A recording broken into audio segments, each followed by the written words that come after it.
Someone who added up all the frequencies, how many are there in total?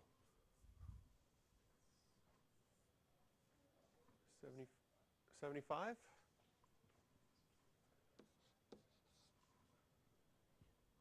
that good? Everybody got 75? Okay, so there's 75 in total. Now, one way to find the median, now we have an odd number, so there's going to be one number in the middle. Which number is that in the middle?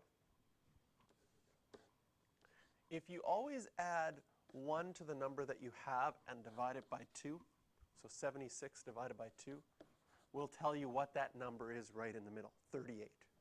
Which makes sense because if you had 37 numbers, then here is your 38th one, and then you have another 37 numbers after that. That'll make 75, because 37 plus 37 is 74, and that 38th one would be right in the middle. But we can kind of use this as a little formula. However many you have, add 1 to it and divide by 2. That will tell you where your median value is. If you had an even number, like 10 things, adding 1 and dividing by 2 tells you 5.5. That tells you that it's between the 5th and the 6th one.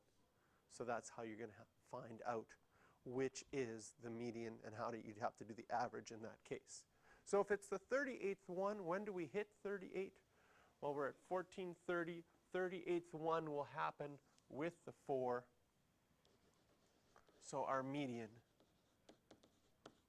is 4.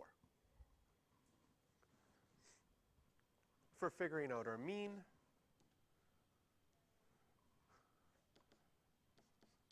we have 1 5 plus 2 9s plus 3 16s plus 4 18s plus 5 20s plus 6 7s, no, 7 6s.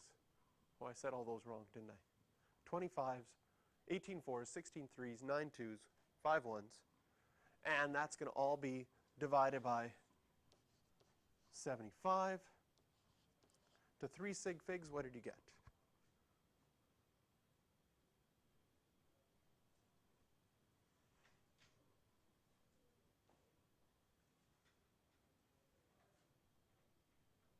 Someone throw out an answer and someone say if they got the same thing.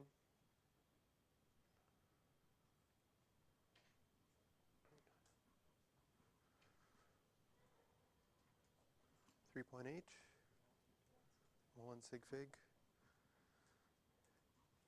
3.80. 19 over 5. Does it work out perfectly to 3.8? So when you looks like some people got 19 over 5, which is exactly 3.8. You're in the office. No problem. So if it had worked out exactly to 3.8, then you wouldn't have to do sig figs. If it worked out to a decimal that was more decimal places. So when it's an exact value, make sure your equal sign is an actual equal sign. If you do round it, then you would use those squiggle brackets.